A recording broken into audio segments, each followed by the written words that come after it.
प्रस्तुत करेंगे कि आप सोचिए इस मुद्दे के ऊपर और उनका समाधान निकालेंगे, क्योंकि परेशानियाँ बहुत हैं।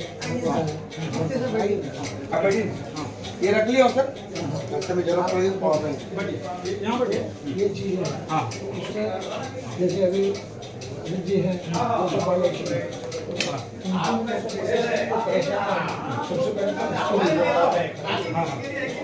रोलिंग का है, ये चीज़ें हैं। इनके अलावा भी बहुत सी कुछ चीज़ें हैं जो ट्रेनिंग है, रिप्रेशन का है, रेस्ट का है, ऑनलाइन का है, उसमें जो पोस्टर लगाते हैं, पोस्टर की पोस्टिंग है, तो कई चीज़ें हैं, बहुत सी कुछ चीज़ें हैं जो हम चाहते हुए भी नहीं कर पाते हैं। इन चीज़ों को मुद्दे को उठा नहीं पाते, क्यों हम अपने परिवार से ड्यूटी पे आए और जो बीच व्यवस्था है सफर पार करके पहुँचे, उसी में इतने फंसा जाते हैं, उनके खिलाफ खड़े रहने की भी क्षमता नहीं होती है। आवाज़ उठाना छोड़ो, क्षमता भी नहीं होती कि मैं यार कुछ बोल दूंगा तो कल फिर कहीं और मेरे पानी में डाल देगा। इस तरह से कि चलो मेरे परिवार को कुछ तो समझेगा, हम वो कुछ नहीं कर पाएंगे। तो ये जितनी भी समस्या है आप बेफिक्र होकर हमें बता दीजिए, आप खाली हमें हिंट दे दीजिए कि ये चीज़ें, और अगर एविडेंस के साथ में हो जाता है तो सबसे बढ़िया। जैसे अभी रोस्टर है, रोस्टर में किसी का एक ही फंक्शन आ जा रहा है, एक ही गाड़ी जा रहा है, किसी का एक ही स्लॉट में जा रहा है, उसका मॉर्निंग में जा रहा है, इवनिंग में नहीं रह रहा है, एक ही बार बैठा हुआ है। बहुत से ऐसे मुद्दे हैं जहाँ पे ये यूनियन ने अपने कार्यकर्ताओं को गुप्त रूप से बहुत कुछ कर रहे हैं और अधिकारियों को भी पता है, और अधिकारी भी चुपचाप उसका OTP साइन कर रहे हैं। यहाँ वो है नहीं, ड्यूटी पे है नहीं, वो गाड़ी पर नहीं किया, साइन ऑफ कर दिया उसने। ऐसे कई मुद्दे हमें पता है, तो हम चाहते हैं कि हम एक साथ होकर खड़े रहें, ताकि जब हमारा प्रतिनिधित्व प्रशासन के सामने हो तो ये नहीं हो कि महेश बंदर रेट मजदूर का खाली है, लोको पायलट के प्रतिनिधि है, ये हमारे ये बात करेंगे आपसे।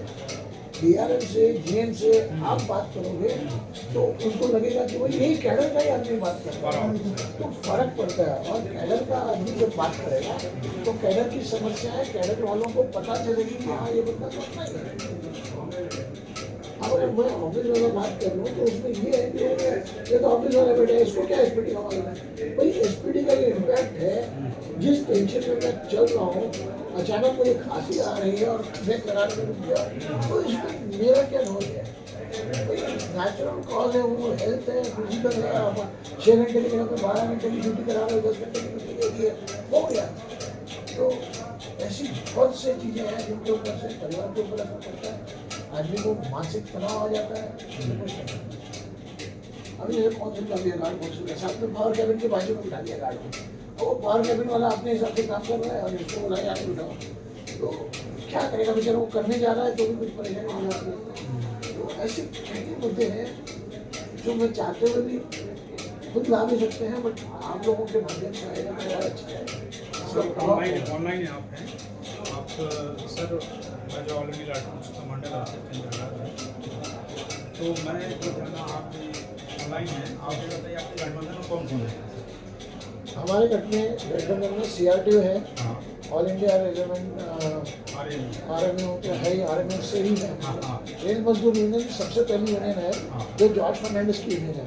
आप इतिहास में देख लो, रेलवे के कामगारों के लिए जॉर्ज फर्नांडिस सर ने जब काम किया था तब भी CRMS जैसे पक्ष के दो यूनियनें थी जिन्होंने उन्हें समर्थन दिया, बट वो टाइम पे भी स्ट्राइक का वैलेट होने के बाद में उनसे गद्दारी करके उनको छोड़ दिया गया। बट जॉर्ज सर ने उस टाइम पे भी स्ट्राइक किया, इमरजेंसी था, सरकार इतनी कट्टर थी कि BJP सरकार से भी खतरनाक सरकार थी, अरेस्ट भी हो गए, उनको पुलिस ने मारा, हाथ पर मार दिया, सब कुछ किया, फिर भी वो कामगारों के हित के लिए किया। ये घटना पता है। तो वही चीज थोड़ा इसमें ऑनलाइन है आपका, ये आपको मैंने आप गठबंधन कर रहा हूँ। गठबंधन में देखिए ऑल इंडिया ट्रैकमैन है, उसके ऊपर अभी सुप्रीम कोर्ट में केस चल रहा है, प्रशासन ने उनको आउट कर दिया। तो उसी का जो मुद्दा है CRTO है, तो प्रशासन ने CRTO को भी आउट कर दिया है, बोला ट्रैकमैन एसोसिएशन की बॉडी हो आप, तो आपको भी हटा देंगे। इस तरह से ये हटा दिया उन्होंने। तो हम लोग हाई कोर्ट में गए, जब हाई कोर्ट में गए तो हाई कोर्ट ने देख लिया, पेपर देख लिए, कहा कि नहीं ये तो एलिजिबल है। हाई कोर्ट ने जजमेंट हमारे CRTO के पक्ष में दिया, तब हमने वापस जमा कर दिया पेपर 14 तारीख को। 11 तारीख को ये किया, 14 तारीख को ऑर्डर आ गया, और ऑर्डर आने के बाद में मजबूरन प्रशासन को उस दिन डिक्लेयर करना पड़ा कि CRTO लेगी। बट उसके बाद में फिर ऊपर से हायर अप से प्रेशर आया कि इसको हमको नहीं लेना है, इसको नहीं लेना है। तो अब उसका प्रशासन ने ये निकाला, तोड़ निकाला कि अब इसको अगर हटा देना है, मतलब ये जो चंक है रेलवे ट्रैकमैनों का चंक है, पूरे इसको हटा देना है पूरे भारतीय रेल से। भारतीय रेल से ट्रैकमैन की जो शक्ति है उसको निकालने के लिए एक ही रास्ता है। उन्होंने सोचा हम अपील में चले जाएंगे, तो प्रशासन चले गई अपील में सुप्रीम कोर्ट में। अब जब प्रशासन हमारे खिलाफ हो गई और हमारा जो हाई कोर्ट का जजमेंट है उसको उन्होंने नहीं मानते हुए अपील में गई, जबकि अपील में जाना नहीं चाहिए, क्योंकि हाई कोर्ट ने आदेश दे दिया तो उसका सम्मान करना ठीक था।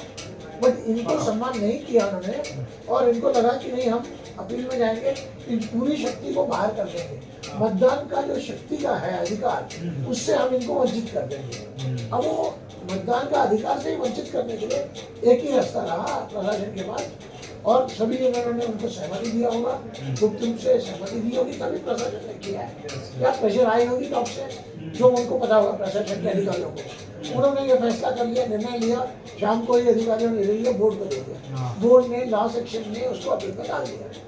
अब वो बोर्ड का लॉ सेक्शन ने जो भी नीति नोटिंग पॉइंट्स वगैरह लाई होगी वो एफिडेविट जमा किए होंगे सुप्रीम कोर्ट में, उसके बेस पे आप देखेंगे।